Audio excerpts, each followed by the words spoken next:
ಗಾಡಿ ಬಂದಿದೆ ಕಸವ ತನ್ನಿರಿ, ಡ್ರೈ ಮತ್ತೆ ವೆಟ್ಟು ಎಷ್ಟು ಬೇರೆ ಮಾಡಿಡಿ. ಗಾಡಿ ಬಂದಿದೆ ಕಸವ ತನ್ನಿರಿ, ಡ್ರೈ ವೆಟ್ಟು ಸೆಪ್ರೇಟ್ ಮಾಡ್ಕೊಡಿ. ಅಲ್ಲಿ ಇಲ್ಲಿ ಹೋಗಿ ನೀವು ಕಸ ಎಸಿಬೇಡಿ, ಗಾಡಿ ಬಂದಾಗ ನೀವು ನಮ್ ಕೈಗೆ ಕೊಡಿಯೋ. ಅಲ್ಲಿ ಇಲ್ಲಿ ಹೋಗಿ ನೀವು ಕಸ ಎಸಿದ್ರೆ ನಮ್ಮೂರು ಹಾಳಾಗೋಗತ್ತೆ.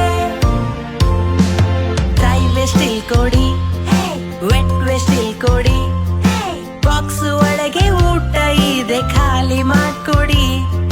ಗಾಜು ಇಲ್ಲಿ ನೋಡಿ, ಪ್ಲೇಡು ಇಲ್ಲಿ ನೋಡಿ, ಶಾರ್ಪು ಐಟಮ್ಸ್ ಬಾಕ್ಸ್ ಅಲ್ಲಿ ಹಾಕೊಡಿ. ಅಲ್ಲಿ ಇಲ್ಲಿ ಹೋಗಿ ನೀವು ಕಸ ಎಸಿಬೇಡಿ, ಗಾಡಿ ಬಂದಾಗ ನೀವು ನಮ್ ಕೈಗೆ ಕೊಡಿಯೋ. ಅಲ್ಲಿ ಇಲ್ಲಿ ಹೋಗಿ ನೀವು ಕಸ ಎಸಿದ್ರೆ ನಮ್ಮೂರು ಹಾಳಾಗೋಗತ್ತೆ. ಗಾಡಿ ಬಂದಿದೆ ಕಸವ